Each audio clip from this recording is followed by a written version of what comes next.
jërë ngeen jëf mbokk yi ñu am mbégte ni ñu koy defee saa su ne di leen dégtal seen émission autour du micro tey nag dañoo mbégte dalal fii man sama mag la parce que ci métier bi ba may dugg ci nekk Sud FM moo ma dalal ci rajo bi nga xam ne moo di Sud FM bokkoon ci ñi nga xam ne tamit daana ma conseiller di ma encadrer ci lu bëree bëri di Ben Makhtar Diop journaliste ñoom mbégte dalal ko loolu te ci biir émission autour du micro. benn nuyool ba pare rek di soog a waxtaan. ma lay fay kontaan trop nuyu itam ñu ñuy suivre yëpp plaisir bi dañu koy bokk. parce que li ñu bokk dafa bare. fajar lañ ko daan def jëmale midi. ma am énormément de plaisir surtout bi ma nekkee bitim réew di la suivre je me suis dit Pape mosul wàcc yoonam. et que la mu gëmoon moom lay demee ba léegi. surtout li nga xam ni que ni moom mooy le fondement à savoir depuis Sud FM Pikine Sud banlieue avec les Ndeye Mariam Ndiaye Fabrice Nguema ñoom ñëpp liggéey rek quoi tout le temps teg ko si dëgg et bi nga ñëwee à Sud aussi je me suis dit mais attends neexul ba neexul mais guerrier la ñu indil quoi guerrier la ñu indil si le sens que musul indi information ba nit weddi ko derrière toujours dañ koy tuumaal toujours dañ naan fii la bokk kii moo nekk si gannaawam et sur 20 ans kenn mësul am preuve loolu donc sant yàlla bu baax. merci beaucoup grand frère ci témoignage boobu tey nag dañuy faral di toon journaliste yi ne du ñu waxtaan seen i mbóot. dafa bind benn téere boo xam ne damay ñaan ñëpp ñu jënd ko liir lan la bind ci téere bi ak mbóot. yu nekk ci biir presse sénégalaise bi te mu nekk ay dëgg yu wér péng parce que képp kuy journaliste boo jàngatee téere bi di waxal sa àqulaay taala ne la ñuy ruumandaat ci suuf moom la bind ci téere bi fin du journalisme sacre de la corruption Ben Makhtar d'abord lu tax nga bind téere bi ñu mel parce que dafa néew ñu am fit suñu biir presse bi di wax góom yi nga xam ne mi ngi suñu biir. li tax mu bind ko raison yi mën na bare mais xam nga dama mës dajeek sama benn naataango Mohamed Eliman Lo. ñu defandoo woon Walf FM benn jour ñu daje ma ne ko mais Eliman pourquoi doo dellu si mu ne ma je suis dans la com mais ruus naa sax toog ni léegi man journaliste la fa ma nekk bu ñuy wax si journaliste yi du ma défendre kenn parce que damay am gàcce si ni mbir mi di doxee. bu njëkk dañu daawoon yeewu ñëw def suñu reportage. pare ñëw monter diffuser dem yow boo yeewoo li ngay xalaat mooy man Walf laa nekk naa def tout ba midi ma battre Sud. Sud di def le tout comme ni nga ko daawoon waxee le maillot jaune tey man maa ko yor. mais bu ñu demee ba nga xam ni que ni léegi pratiquement pour nga taxaw ni journaliste laa sax et puis sa ay doom sa ay xarit di la ko wax ñu baal ma si kàddu gi mais journaliste yi du ñu wax katu dëgg journaliste fen rek mais ça pose problème. te yow nga gis li nga daj si métier bi fi nga si jaar niñ la si bundu xataale lu nekk nga daj jàpp nañ la si ak lu nekk mais benn moment da nga naan non attends il faut que ñu taxaw ñu waxante dëgg surtout que nag li may di wax waa RFI dañuy di wax naan la rajo du monde man leen le monde de la rajo itam beneen affaire la. da ngay nekk ci biir rédaction yi gis mbir yi ni muy doxee nga toog nga ni mais lii c'est pas normal et pourtant li ñeneen ñi ñuy wax papaay jàmbur sëru jàmbur yaayu jàmbur yi la ñuy def mais ñun suñu biir ñi ngi def lu raw loolu. man pare naa depuis presque 2015 mais sañu ma woon génne mbir mi parce que dama tiitoon dama ragaloon. 2015. 2015 fekk na ma pare lan mooy nga tiit ragal. parce que man liir naa livre bi ñaari yoon ay dëgg rek nga fi wax. mais da nga naan boo ko xasee ba wax ñu song la loo fi wax yeneen gars yi nañ dal sa kaw et pourtant suñu biir bu ñu toogee ñun yooyu la ñuy nekk di dénoncer moo tax éditeur bi l'Harmattan moom waroon njëkk édité. mais bi ñu liiree la première phase c'est à éditer dans les meilleurs délais man boobu j'étais pas au Sénégal ñu woo ma ñëw ñu ne ma ah baax na de bëgg nañu xam nañu nañ si am xaalis ma ne man xaalis taxu ma jóg sama métier laa bëgg ñu defaraat ko. ñu ne ma mais foog nga dem wuti ñaar ba ñetti avocat ñu liiral la ko ma am avocat bu ma ko jox mu liir xool ni ma ah dindil lii wàññil yenn tur yi ma ni ok ma demaat tuuti deuxième avocat bi xool. non non vraiment man lii bu ñu la si naree créer problème pour yóbbu le tribunal man je pourrais pas te défendre ma ne léegi bàyyi leen man ma def sama mouture finale bi maa ngi ko def dernière semaine avant livre bi di génn pour te dire mi ngi génn samedi lundi la ñu commencé impression bi. parce que ba lundi à 13h ñi ngi ci ay correction personnellement ma toog ma ni éditeur bi la nga ma waxoon 2015 loolu laa def mais nii dinañu tirer moo tax bi mu génnee dafa toog xool mun ma mais la ma la waxoon ak la nga def du benn ma ne que non parce que li may wax amuma si benn lu ma si ragal journaliste boo xam ne nekk nga si rédaction yu mag yi def métier bi def ko tepp ba existe fenn di nga xam ne li ma lay wax nii lu am la maintenant li si des nag kenn ku si nekk mën nga toog ni non pourquoi moom parce que question essentielle bi loolu la pourquoi moom mu koy wax te mu am ñeneen ñu ko fa war a mën wax mais bi ma woowee yenn mag ñi ma woo Mame Less Camara mu ne ma dama commencé feebar de maa ngi jëm mag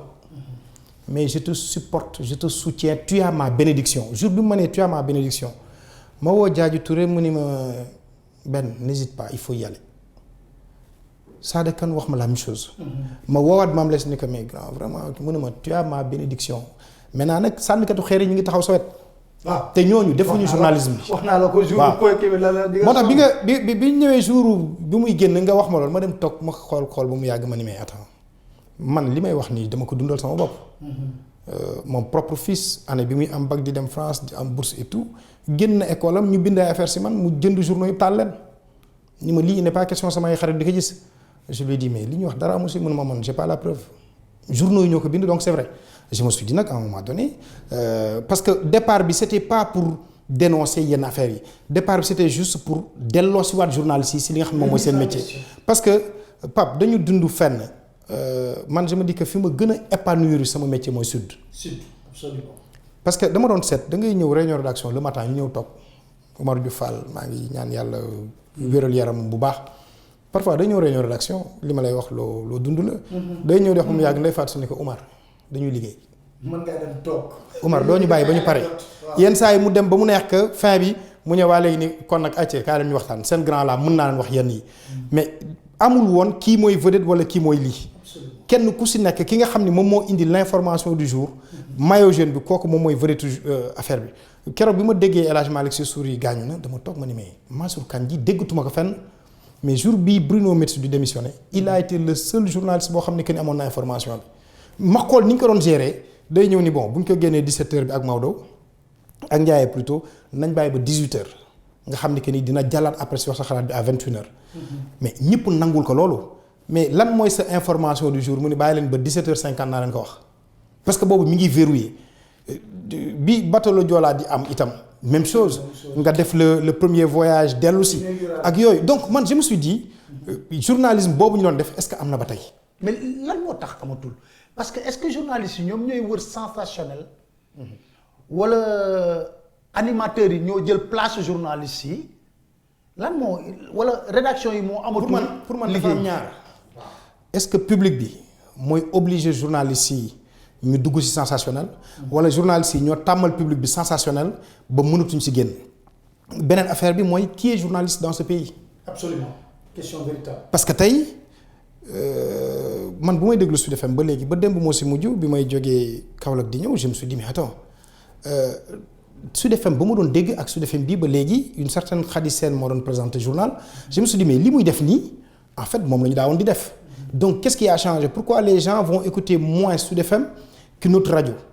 tey da ngay gis animateur boo xam ne il veut se mettre à la place du journaliste da ngay gis tey nit koo xam ni dafay ñëw ni damay ubbi télé damay ubbi rajo damay ubbi journal mais c'est pour régler des problèmes Pape man tey bu ñu ñëwoon ni ma Pape dafay def business press dama naan mënu nekk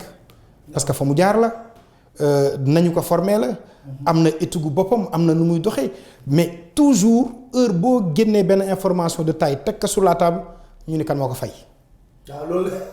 mais ça pose problème te loo xam ni que ni yow nit mosu la yóbbu tribunal mosuñu la porter plainte ba ñëw ñu ni que ni information bi nga wax du dëgg te derrière ñi ñu nekkal itam parce que les hommes politiques dañ ci am rôle ah. absolument parce que amoon na ay temps ñu gisoon temps wu Abdoulaye Wade homme politique yi ku nekk di créer. exactement groupe de presse. exactement mais léegi man damay wax ne comme maa ngi koy wax tamit ce jour cérémonie bi ne leen on a des hommes d'affaires qui ont des groupes de pression et pas des groupes de presse. moom laay tuddee l'ère des envahisseurs. Wade bi mu ñëwee ba président Macky Sall dafa amoon chaîne Sene Info. bi saa ko fay bi nekkoon si doon gérer. donc kenn ku si nekk si ñoom da nga si amoon. man malheureusement je me suis retrouvé dans le groupe. dans le lot may gérer benn groupe de presse boo xam ne c'était favorable à Wade. mais da ngay toog ba mu yàgg ñu indil la information boo xam ne doo xam fu mu jógee waaye def naa la dóor ko noonu rek tu dis bu gisee ni génnewoo ko mais il a mal il te dit non Idriss Seck mi ngi si biir kaso bi dof na wax ko je dis mais man qu'est-ce qui me prouve que ni dof na man je ne suis pas médecin yenn saa yi nga toog ba mu yàgg ñu dem indi la oustaz boo xam ni presse yi muy def yépp c'est contre l'opposition et favorable au pouvoir donc jël diine bi di ko instrumentaliser mais finalement ki nga xam ne mooy homme d'affaires bi ay business boppam lay régler ki nga xam ne que ni moom mooy politicien bi ay affaire boppam lay régler mais dans tout ça xam nga bu njëkk ñi daawoon di ubbi ay journaux ay rajo c'était des gens passionnés de ce métier-là. comme jëm si yàlla waaw Babacar Touré. jëm si yàlla Sidi Lamine Niass ñoom Mame Less Dia ñooñu dañu gëmoon ce métier-là. mais tey ku si ubbi yaa ngi xalaat ni déjà maa ngi koy wax il y a 2 semaines sama benn xarit mu ne ma damay ubbi journal. ma ne que nooy ubbee journal man mu ne ma non am naa benn marché ça fait presque 6 millions donc su ma demee fay ki nga xam ne moom mooy imprimeur bi benn 2 millions mën naa assurer ni mën naa ubbi benn quotidien au moins fii ak 2-3 mois je suis à l'aise je tire sur tout le monde ou sur les gens qui ne sont pas avec mon bailleur et derrière bailleur bi ak ñi mu àndal nañ ko ne di ma jox xaalis je dis il y a un problème on n'est plus dans la presse dañu nekk. mais kooku buy recruter très souvent du recruter ay journalistes. non. voilà c'est ça aussi le non mën na bañ a mën na du recruter ay journalistes day wut benn. voilà boo xam ne signature bu baax la. waaw mu teg ka ci kaw. moom mu continuer dem defi ay affaire am dégg naa la bi ngay wax ci la campagne ni mu demee woon mais da ngay toog benn moment da ngay ruus parce que da nga naan lii nan la mën a amee dans cette presse sénégalaise là. et pourtant les devanciers ñi ma koy di tuddee ñi ubbi les radios privées Babacar Sidi Lamine ils ont eu le mérite dem liggéey ñafe seen àdduna am xaalis ñëw. teg seen ay groupe de presse mais aujourd'hui da ngay gis groupe de presse bi nga xam ni que ni ki ko def de la tête aux pieds xamuñu ci dara. et la gestion aussi patrimoniale et familiale. mais. mais à Sud où on voit pas ça hein? Non à Sud xam nga biñ ma nommé ma dem Sud FM Saint-Louis. dama dem di ubbi parce que boobu groupe bi ñi ngi amoon benn compte à la B6. ma ñëw ma ni bon. puisque yenn saa yi recouvrement yi day yéex pour nga mën a fay salaire yi mais naa demul beneen banque boo xam ne dina nangu moom fu la 2 jotee rek mu positionnel ma de l'argent ma fay le temps que maintenant ñu indi affaire ñu ne ma amène les statuts du groupe mais bi ma jëlee les statuts du groupe ma gis si Abdoulaye Wade ma tiit. Abdoulaye Wade si biir statut groupe Sud mu bokk si les actionnaires ma woo Babacar ma ne ko mais grand Abdoulaye Wade lu muy def ci biir affaire bi mu ne ma mais Abdoulaye Wade il est actionnaire kooku man mosuma ko nëbb. ma ne ko waa nous on l'a de tout temps attaqué mu ne mais vous faites du journalisme boy faites votre journalisme du man maa leen di woo naan leen bind leen lii wax leen lii sama yoon nekku si def leen li ngeen war a def Abdoulaye Wade actionnaire c'est pas ton problème la ñu warloo ak moom ñun danañ ko def mais tey ku fi nekk actionnaire mais c'est que yow fi direction bi nga bëgg foofu la nit ñi di xool te boo demee ba affaire bi dox tuuti nga jël sa doom jël sa rakk jël sa jarbaat jël sa jabar teg ka fa moom muy diriger te fekk du début à la fin xamul dara si affaire bi nu muy demee. et ça c'est un problème pour les journalistes. et le niveau très bas de la presse yaa ngi ko doon bind nga ko ci le niveau très bas de la presse. parce que boo ko waxee gars yi dañuy foog ne xam nga bu ñu nee niveau bi dafa bas parfois les gens duñu comprendre fi ngay waxee. voilà dama dajeeg Mary Teuw Niane à Abidjan. mu ñëw di leen defal UVS. ñuy waxtaan mu ne ma mais léegi da ngay gis journaliste bu la poser question yow da ngay tontu bëgg sax am fenn foo ko yóbbu bëgg nga ko jox benn scoop mais mënoo ko wax dama lay jox scoop yow da ngay junj affaire bi pour moom mu mën a rebondir avec une autre question relancer la. mun ma mais da ngay wax lii moom mu dem fële mu ne parfois tu as mal un jour ma toog ma dégg kenn muy wax xam nga rek dafa wax l'insularité de l'île. mais léegi moom insularité bi bi mu koy traduire dafa nii ci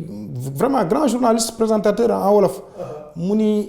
dëkk bi ni ñu mën a saaga dafa jaaxal nit ñi parce que pour moom insularité ak insulte ñoom ñaar ñoo ànd je me suis dit mais est-ce que lii kii dafa xamul dafa jàngul wala lan aujourd'hui tey Pape bi nga egsee Sud ngay def la revue de presse mais Pape nan ngay comprendre koo xam ni mënul teg 3 phrases yu bokk ndey ak baay en français bëgg lire Henriette Kandé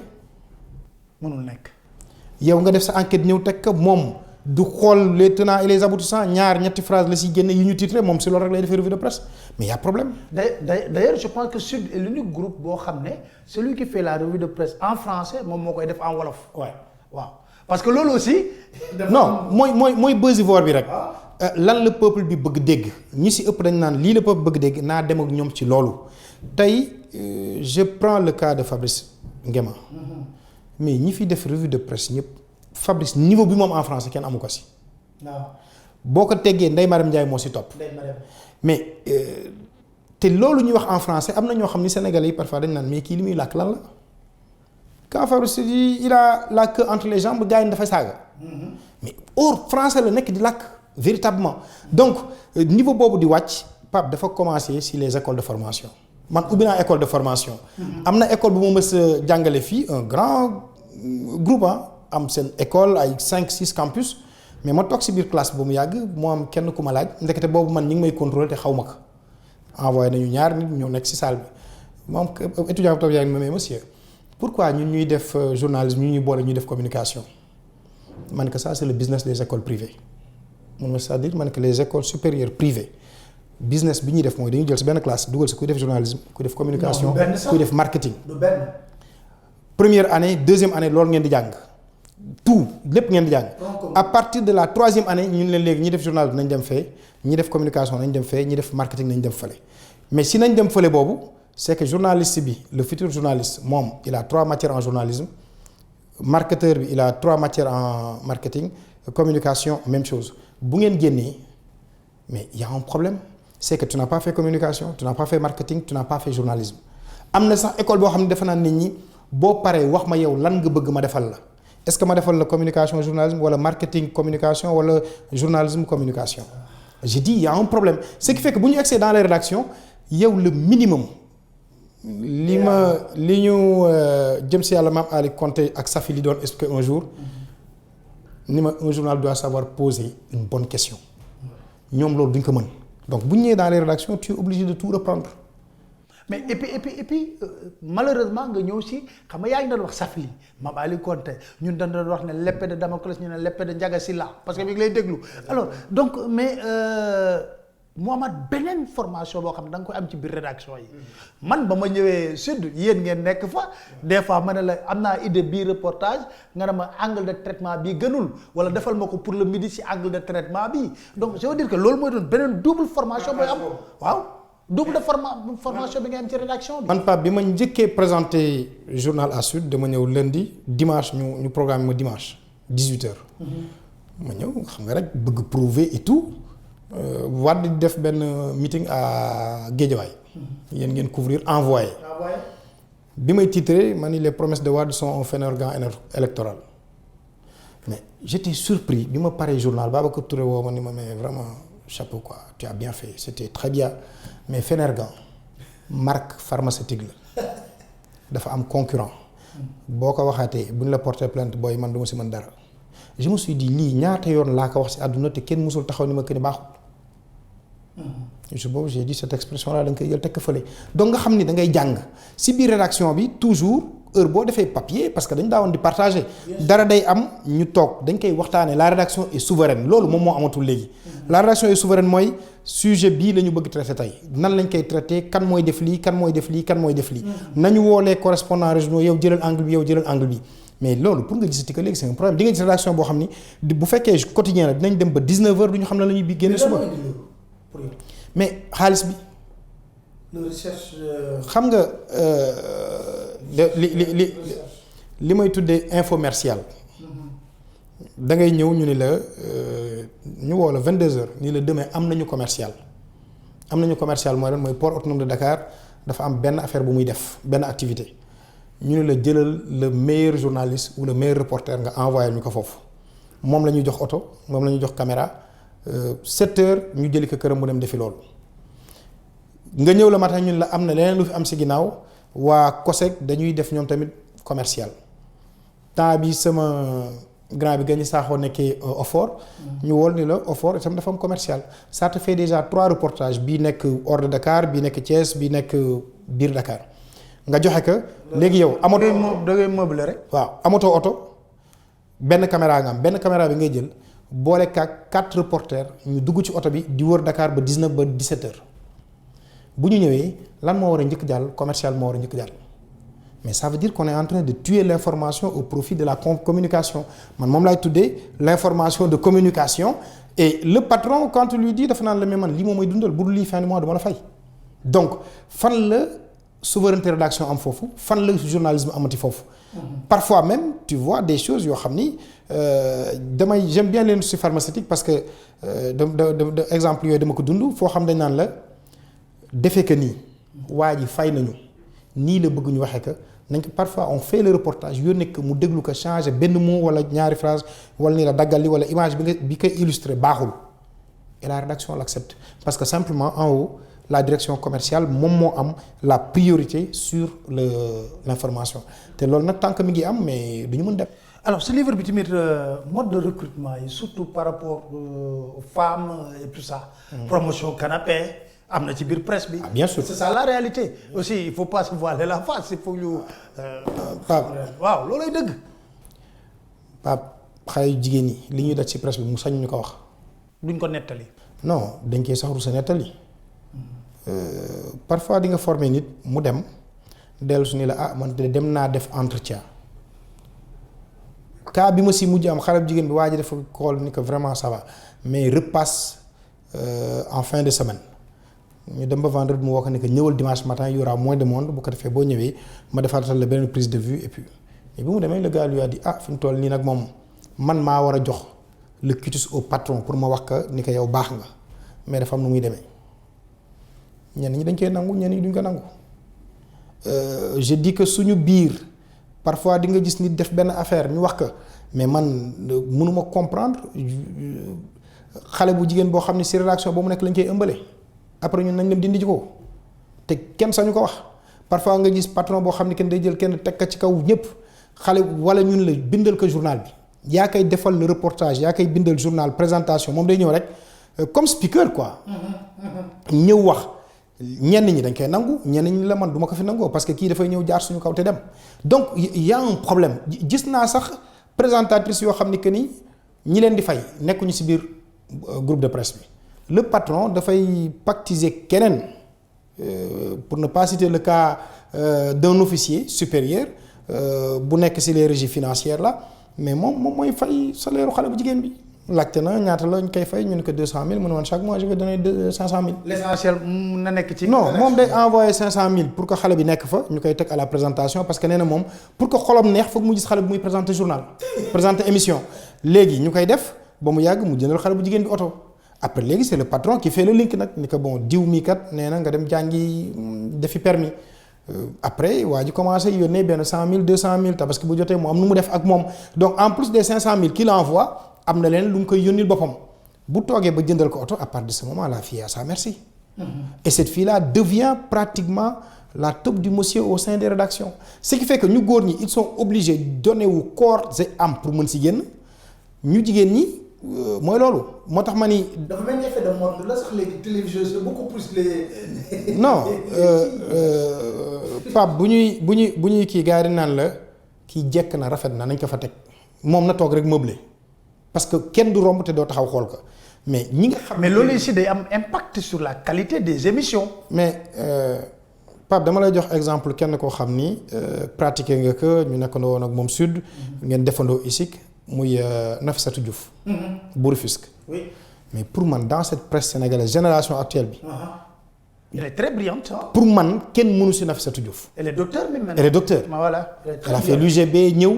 mais Nafi bañkat la totalement. mësul nangu yenn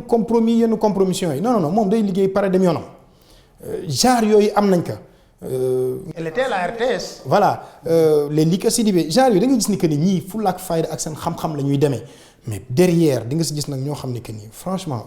li Matamay nga doon wax menu fretin la rek dañu fi toog ñu bindal leen jox leen ñu présenter parfois même pour ñu relancer benn question c'est un problème. non pour ñu animer sax beaucoup plus ñoom seen paraître mooy génn ci émission bi que ñoom contenu de l'émission. du am sax contenu des fois. du am contenu. koo si wax créer émission mënu ko ñoom li ñu mën mooy bu ñu ñëwee heure bi 16h ñu ngi préparé wu def seen make-up destination 20h c'est aussi simple que ça ñi si am fulla am si fayda c'est difficile ñu am yenn promotion yi ñi si am fulla am si fayda c'est difficile pour que patron yi nangul leen yenn yi et que bu ñu rencontrer les hommes politiques itam dafay nekk beneen problème parce que ñooñu xaalis la leen di jaay te ñoom duñ ko nangu xam nga donc man problème yooyu laay wax ni que ni heureusement bi nga xamee ni on a quand même des femmes de valeur. Bien sûr. Mais ces femmes de valeur là quittent la presse assez souvent très tôt. Parce que duñu nangu yenn yi. Ce sont des femmes yoo xam ni lépp lu ñu am dañ ko ñàkkal seen bopp. Mais cette promotion canapé dont je parle recrutement fantaisiste parfois nga gis sa benn xarit ni la dugalal ma sama boy bi foofu keroog maa ngi koy wax ak colonel Momar Gueye dafa toog mu ne ma benn quand j'ai lu le livre dama ni mais comment tu as fait pour comprendre que ni man diw laa doon waxal man que mais parce que colonel en 2002 2003 on en avait parlé mun ma tu n'as pas oublié ma ne que non la fille se trouve actuellement à la RFM 20 000 francs lañ ko doon fay 20 000 francs mun ma mais 20 000 lan la mën munul sax kii passe ma ne ko mais léegi derrière bon y a quelques gars yuy tirer la ficelle heure bu ñu ko soxlaa mais mu dem joxe li ñu ko laaj si le colonel révolté wu ni mais non man je suis prêt à ce que ma koy fayal jàppale ko ma ne ko mais colonel yóbbu ko mu dem jàngi mun ma naa ko fayal mu jàngi heureusement la fille s'en sort très très bien mais c'est des cas extrêmement rares li si ëpp c'est des gens qui viennent parce que xam nga dernièrement j'ai vu une fille qui a fait bac+3 en journalisme ñëw si rédaction di def reportage en été très bien mu toog benn jour rek ni man daal fii neexuma ñu proposé ko contrat ni ko léegi CRD la lay defal 2 ans mu ne man bëgguma contrat ma ne ko mais li nga doon jàng yëpp c'est pour ça non mu ni non man bëgguma lii journalisme sama papa moo ma ko obligé rek maa ngi def reportage vous trouvez que je suis bien moom bëgg ma xamoon laa bëgg animation ma dem ci kii gars yi di tëgg may fecc di sol nekk star dugg génn dajeeg star yi et puis patron yi di ma woo elle a fait 2 ans yoo xam ni que ni bokkatul si rédaction bi ñu génne ko mais dernièrement j'ai vu que ni la fille léegi intégré na li nga xam ni que ni moom mooy animation ba di ñëw bu ñëwee tey dama fël-fëlaale dama lii ma ne mais kii la mu bëggoon mi ngi koy am ça veut dire que commencé na léegi. Et les politiques qui nous prennent aussi en otage mais nag aussi que nous aussi on joue le jeu. xam nga dama am benn xarit bu ni ma dafa am ay journalistes yu dem buntu assemblée taxaw naan mais qui veut me corrompre que luy loolu non dañuy dem taxaw bu politiciens yi di génn député yi ñoo mais kan moo ma bëgg corrompre mais corrompre leen ma pour que je sois là quoi pour vous parce que les hommes politiques dañu jàpp ni que ni tey Pape homme politique boo fi dem bureau ngay génn mu jël 1 million jox la nga ne que lii indiwu ma fi def naan kii est-ce qu'il n'est pas fou. Il est toujours surpris parce que pour moom journaliste buy ñëw si moom soxlawul information question bu mu koy poser intéressé wu ko li ko intéressé mooy à la fin parce que simplement on a des journalistes reporters ñi may tuddee le groupe ñibbi junne bu ñu yeewoo le matin doo xam fan la ñuy liggéeyee dañuy wër séminaire yi dañuy déglu rajo yi nag très tôt le matin. édition yëpp la ñuy déglu fii am na séminaire fii am na conclave fii am na lii fii am na atelier ñu répertorier que avant midi fu nekk nañ fa dem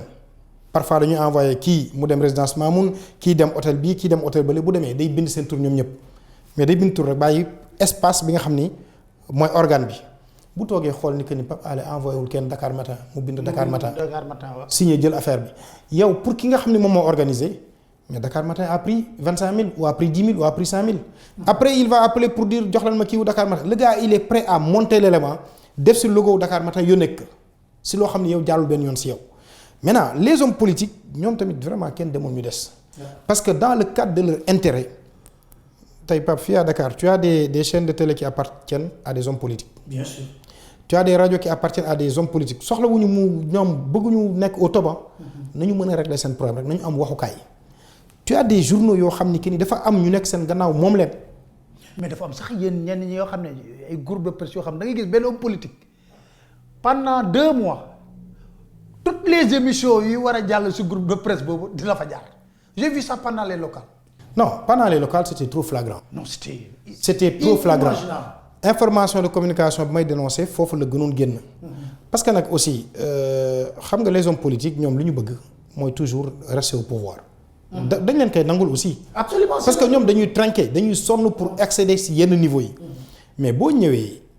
waa ji nekk homme politique nekk directeur général fenn nga signé ak moom contrat 10 millions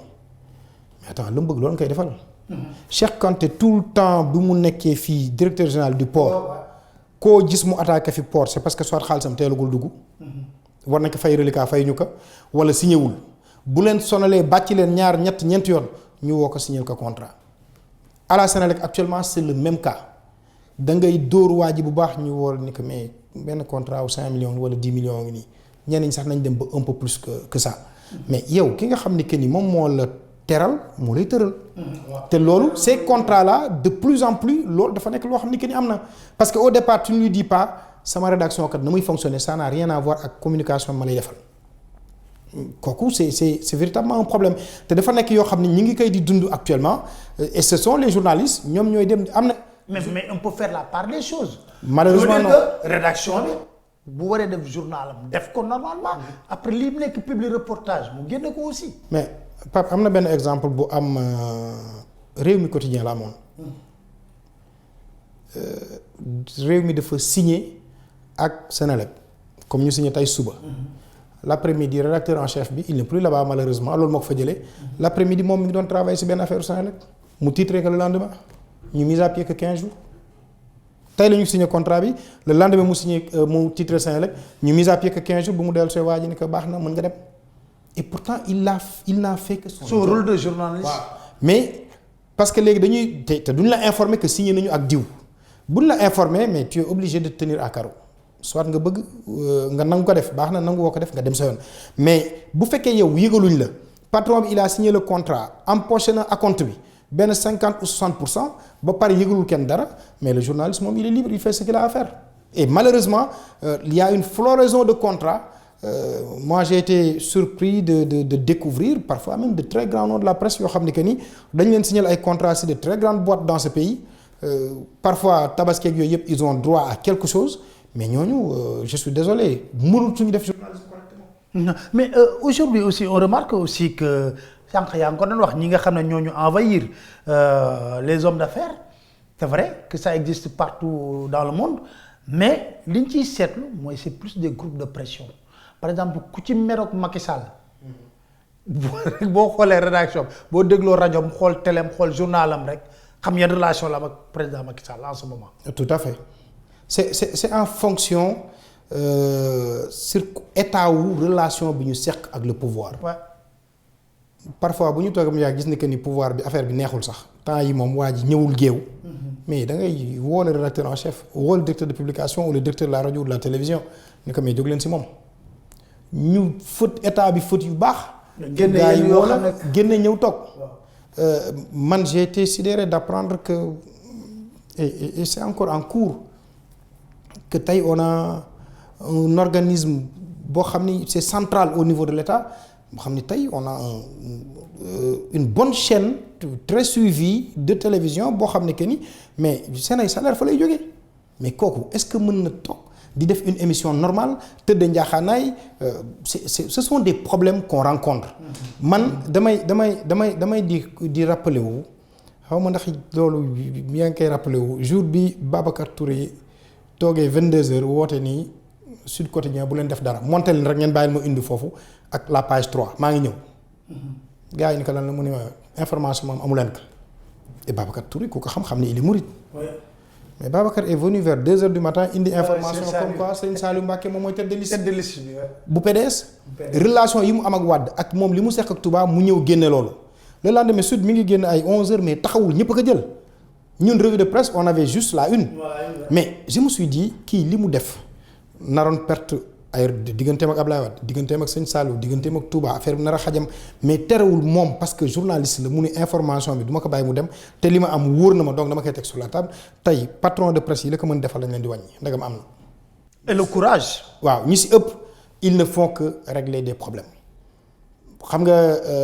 Pape bu ñu demee ba patron de presse di def beneen business bu bokkul ak. li nga xam ne moo ko indi woon journalisme c'est un problème am na si kenn ku may dégg mu naan mais le misérabilisme à la Madior Fall n'est pas bien journaliste boo ko nekkee léegi da nga war après nekk un patron da nga war a am xaalis da nga war a dawal si oto yu rafet yi da nga war a dem fi gaa ñi. mais c'est pas un métier pour se faire de l'argent. fi gaa ñi dugg da nga fa war di fa dugg moo tax par moment ça fait très très mal ça fait très mal te les grands noms de cette presse là de plus en plus dañuy dellu ginnaaw dem di gérer ji seen ay business. donc maa ngi leen di tooñ ne leen yéen a dem ci ONG yi. tey tey y en a qui estiment que ni Pape Alé Niang il est fou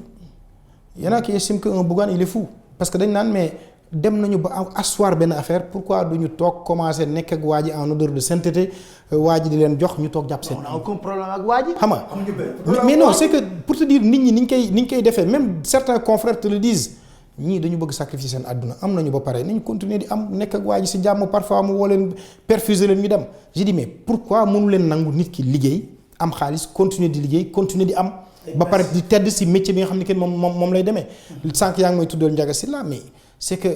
ces gens là boo dajeek ñoom da ngay xam ne que ni ñii dafa am lu yàlla def si ñoom. dañu yaroo seen kër nekk si métier bi yaru génn si la tête haute continuer tranquillement mais malheureusement génération bi ñu nekk da ngay dugg ci métier bi juste pour am xaalis bu dee am na si kenn ku ne man je veux devenir journaliste pour côtoyer les grands man que c'est-à-dire man ma non damay daje ministres yi ak DG yi di wax ak ñoom ñu may jox mais toutes les femmes qui sont au cœur du pouvoir foog ma takk si kenn man ka bon man moom mais journalisme moo la mën permettre loolu mais bu dul loolu man métier bi ma nekk nii nekk enseignant loolu dafa ma mën a génne si affaire bi il faut que may dem si rajo ak télé yi nekk chroniqueur di wax di def li may def bu ko defee gars yi di ma bàyyi xel et effectivement il le réussit très bien. il le réussit alors aujourd'hui est-ce que les journalistes ont le courage de se regarder dans un miroir pour trouver des solutions idoines ci seeni problèmes. non xam nga neexul ba neexul mais ñi ngi def suñu ndëpp ndànk-ndànk. parce que Pape Sadio Thiam l'a commencé. Pape Sadio.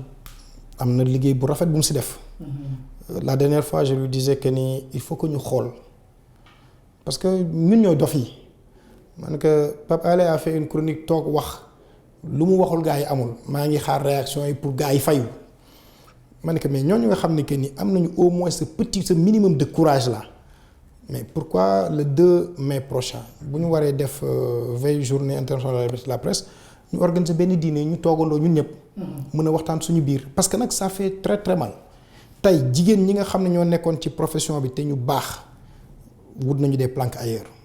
c'est le genre Ndeye Fatou Sy Gadiaga Diop Mame Lika Sidibé Aminata Mohamed Diop am na si ñoom doo leen sax dégg doo xam fu ñu nekk ñu góor ñi même chose keroog bi ma woowee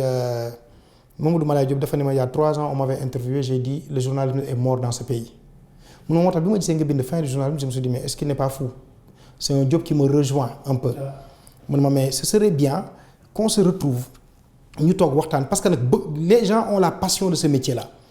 mais courage bi mooy manqué courage bi mooy lan loo fi yëkkati gaa ñi dal sa kaw dinañu seet lan moo bon si yow lan moo ñuul si yow lan nga fi def lan nga fi deful parfois sax ñu tuumaal la yenn yi. mais mën nañu la tuumaal. mais teewul li ngay wax bu nekkee dëgg. mais Pape yàgg nga koy dégg. tey jii damay jox exemple man damay gis benn article mu génn benn article boo xam ne du conférence de presse du point de presse du communiqué mu génn ci 4 quotidiens différents teg comme tel. mais kii bi la communicant moo def liggéey bi ñoom ñëpp ils ont été payés ñoom ñëpp ils ont été payés c'est aussi simple que ça avec le même titre et ils n'ont même pas l'intelligence de changer les titres. non xam nga pourquoi du ñu am intelligence changer ko parce que ki leen koy jox du leen wax ni jox naa ko diw dafay woo benn journal ni que pour demain am naa benn 500 000 wala 1 million pour sa une jaay ma une bi 2 millions nga ne ko non 1 million daf tuuti jaay ma ko 2 millions nga gis ni yow sa tirage ça te fait 1000 exemplaires yi boo demee ko si waa stade ñoom Mamadou Ibra Kane ça te fait presque benn 99 000 et quelques pour les 1000 exemplaires nga ne kii fay na ma 2 millions mais naa ko bindal loolu pour une journée c'est pas grave mais nga yow le lendemain gis ni que ni yow li mu la jox na ko yeneen 3 tout le monde se prend la tête le correct commencé di wax te loolu moom mooy li fi am actuellement. bien sûr maintenant on te l'apprend à l'école bu ñu la joxee benn communiqué da nga ko war a exploiter mais ki la koy jox dafa naan la fay naa je t'envoie 1 million 500 tout de suite wala je t'envoie 1 million des na 1 million bu génnee suba avant 9h tu as tes sous mais da nga ko koy génneel in extenso na mu la ko waxee noonu nga koy génnee c'est que tu deviens juste un exécutant c'est ça le malheur actuellement parfois du sax jaar ci directeur de publication bi ki moom journal bi lay waxal jox ko kooku ñëw ni la mets-moi ça à la une dem tëdd fële yoonam nekku ci boo ko defulee il se sépare de toi te parfois boo defaree ba pare moom bu affaire dem imprimerie kii yóbbu le fichier à l'imprimerie moom il appelle l'imprimeur il lui dit c'est quoi la une de mon journal demain kooku ni ko lii lañ fi def mu ne bon ne tire pas maa ngi ñëw moom mooy ñëw bind article bi change jël communiqué ba teg ka lañ ko jox loolu la fay teg woo monteur bi déplacé que nuitamment kooku ñëw monter que normalement mu génn nga yeewu lendemain en tant que rédacteur en chef ou directeur de publication nga ne waa mais man lii du lii laa defoon démb mun la mais bi ma la ko waxee mun nga ko def nga ne ko noonu dama ko bëggoon bàyyi ba après demain ma exploité ak yooyu mun la ku la exploité loo yow maa lay fay nee naa la génneel ma ko nii génneel ma ko noonu bu ko defee une fois 2 fois nga génne ko et c'est vraiment ça le malheur actuellement maintenant nag est-ce que ça peut changer je me dis tant que amuñu groupe de presse boo xam ni que ni ay journalistes ñoo fa nekk adossé wu par exemple à un lobby adossé wu à une entreprise wala ñu dajale seen xaalis benn genre actionnariat kenn ku nekk su ñoom joxe tant que egguñu foofu duñu mën a dem parce que ki nga xam ni que qui paye commande si actuellement si loolu lañ toll malheureusement. alors est-ce que état bi situation bi arrangé wu ko. mais bien sûr. waaw. non ça arrange véritablement l'État xam nga. parce que il y a le code de la presse qui est là depuis longtemps signé wuñ ko. gis nga Pape bi ñu dem élection locale dafa dëpp carte yu bare am na benn télévision bu waroon juddu juste après les locales parce que dafa am ñu jege la famille présidentielle wala bokk sax mën naa wax ñu bokk fa bu fekkoon tey élection yi ni ñu bëggee woon noonu la demee ñoom ñu gagné ils allaient monter une chaîne de télévision tout de suite parce que am na journaliste bu ñu si waxal ba tegoon affaire yi li desoon mooy rapidement ñu lijjën seen fréquence ñu jox leen ñoom ñu commencé émettre comme ñëpp parce que c'était une façon de tuer les autres donc état bi lii ñu nekk nii ça l'arrange totalement maintenant est-ce que les journalistes am nañu xam nga je crois marche bi ñu fi mujj def c'était le 3 mai 2017 ñu ni bon nañu changer texte yeeg yooyu mais tey convention bu bees bi Pape boo ko jëlee man mës naa représenter la 2S direction de la protection sociale bi Karim Cissé jiite mais jour bi ñu ñëwee j'ai beaucoup aimé la réaction de Fall bi nekkoon ak Sidy Lamine Niass dafa xool mu ni lii ngeen ñuy wax ci convention bees bi ñun mënuñu ko appliquer président moo ko wax yéen journalistes yéen a toog bind defar mais ñun lii mënuñu ko appliquer on préfère fermer que ñu appliquer cette nouvelle convention là parce que li muy laaj ci xaalis amuñu ko parce que tey kii maquiller kii balayer gabier bi nga xam ni que ni moom mooy yéege fii lii moom mooy nekk ci kaw antenne yi di ko ñooñu ñëpp ils sont pris en compte dans la nouvelle convention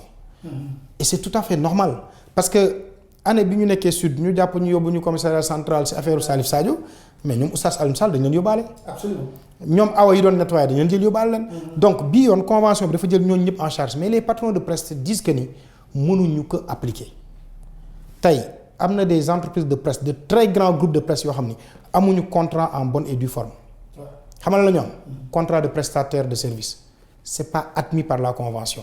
et pourtant ñooñu puisqu'ils sont avec l'État on ne les attaque pas. ils vont bénéficier de l'aide de la presse. moo tax benn jour ma ni mais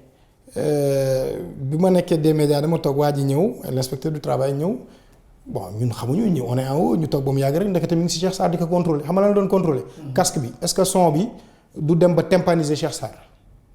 ñëw fekk caméraman bi mu taxaw mu ne ko mais yow caméra bi ngay jël di ko teg sa épaule bi nii est-ce que doo dem ba yenn saa yi nga feebar muy metti sa jabar war la masser kooku ni ko si parce que ça fait mal yooyu la jël mu ni donc cette maison ne respecte pas la convention. je lui dis mais ça va mënoo dem foo xam ni que ni yow bi nga ñëwee yëgluwoo déjà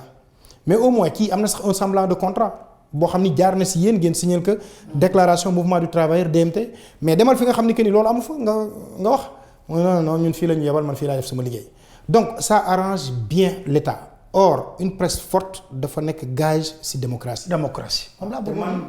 je m'attendais à ce que le président Sall parce que man mosuma woon voter yedd yi mosu woon dugg c'est quand le président Sall est devenu président de la République laa dem ma ni bon léegi nag moom jot na nga dem wuti carte d'électeur pour mën a participer si yenn yi. dans le jeu démocratique. parce que yaakaaroon naa ne que ni moom ak ni mu xamee mbir mi bu excès il allait changer beaucoup de choses malheureusement c'est pas ça il y a des groupes qui sont favorables au pouvoir d'autres yoo xam ni tey ñu ngi ci pouvoir bi suba ñu dem l'inverse am si ñoom ñi nga xam ne nag ils sont carrément opposés bon il faut les mater tous les jours. faut les mater tous les jours alors ce dernier propos lan lay war a doon pour quand même ne pas décourager parce que ku la déglu finalement day wax ne est-ce que il ne faut pas quitter ce métier qui est un métier palpitant intéressant vraiment. non xam nga faire du journalisme bu fekkee dafa nekk sa deret noonu laa ko mën waxee. bu fekkee de loo bëgg la boo siy dugg li lay intéressé rek mooy servir le public li lay intéressé mooy maa ngi lay wax démb ni la que ni maa ngi lay yónnee nuyoo. waaw nga dajeeg nit mun la Pape Alé moo gaare fii. si nga ne ko ok mun la mais pourquoi nga quitté la presse grand du ngeen dellu si parce que li ñu gis léegi dëppoowul ak ñun lu ñu bëggoon di gis. la ñu tàmmoon di gis mooy du véritable journalisme da nga naan kii saxaloo ko suukar xamuloo ko laajoo ko sax turam donc c'est quand même encourageant. il faut quand même que ñu delluwaat si loolu et tôt ou tard il y aura une sélection naturelle les grands groupes les bons journalistes vont rester les autres vont devoir partir kooku kenn mënu si dara et ça aurait été bien que ñu delluwaat si li nga xam ni que ni moom la ñu xamoon je veux dire tey Pape aurait pu quitter le métier carrément. bien sûr. Alassane Samba Diop aurait pu quitter dem defi leneen. mais au moins vous y êtes encore et il faut que ñu continuer di si nekk pour que suñu rakk yi ñëw suñu gannaaw ñu mën di leen couver muy ñu góor ñi muy ñu jigéen ñi góorgóorlu ñaan yàlla mu dimbali ñu ba ñu am les moyens financiers pour pouvoir faire face à ces lobbies là parce que itam c'est des lobbies te plus nag réew mi di dem plus muy gën a metti plus itam li ñuy teg di gën a doy waar donc je vais jamais décourager quelqu'un je dis que ni mënoo bokk ci métier ba pare di xarab métier bi mais au moins bats-toi pour que nga jouer ci sa partition ba nga xam ni tey je pense surtout aux correspondants régionaux correspondants yi nga xam ni que ni amuñu contrat amuñu dara ils sont laissés à la merci de waa ji il est dans une région moom rek moo fa nekk mooy def lépp mais des fois 11h nga koy woo na ko ton papier gelé pour non j'ai besoin de ça pour midi. man c'est en allant à Kaolack que j'ai compris ma toog ma ni mais Awa Thiaw bi nekk Kaolack dama daawoon toog fii Dakar 10h pare réunion 10h tu l'appelles Awa Thiaw est-ce que mën nga ñu demal Birkelane est-ce que mën nga ñu demal Kaffrine mais Awa Thiaw te di mais xam nga Kaffrine ñaata kilomètres la de Kaolack te man aw ma oto donc j'ai dit ñooñu am na si ñeneen ñoo xam ne dugg si nañu si métier bi c'est assez récent mais faw ñu leen di encourager ñaan yàlla mu may ñu les moyens pour que véritablement li nga xam ne moom mooy suñu métier ñu mën ko def correctement et moi je crois que c'est vraiment possible. C'est possible à condition aussi que état bi comme ni ñuy defee nii yaa ngi tudd léegi fonds d'appui à la presse. mais ñu toog ni kii mi ngi fonctionner depuis 1 an depuis 2 ans normalement il a recruté des gens mi ngi leen di verser caisse sociale ku jigéen ki bu ëmbee caisse sociale moom moo koy fay ku góor ki bu jabaram feebaree dinañ ko jël en charge bu demee à la retraite IPRES dina ko gérer mais ñooñu ñu nekk ñi prioritaire bu ñuy séddale l'aide à la presse am seen quitus fiscal ba pare respecter li nga xam ne moom mooy la convention buñ ko defulee je suis désolé mais dinañu dem tuuti cette presse là sera entre les mains de gens yoo xam ni du début à la fin fekkewuñu bëgguluñ ko lu baax dañuy ñëw régler seen problème 2 ans 3 ans tëj groupe bi gën dem tey j'ai appris la liquidation du groupe Excaf. Ça m'a fait très mal je me suis dit Ben Bass Diagne fa mu tëdd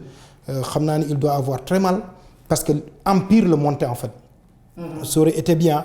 que état bi jàppale leen dem sax wóor na ma ni parfois président Macky Sall woo Sidi Diagne waxtaan ak moom mais au moins ñu gën leen jàppale parce que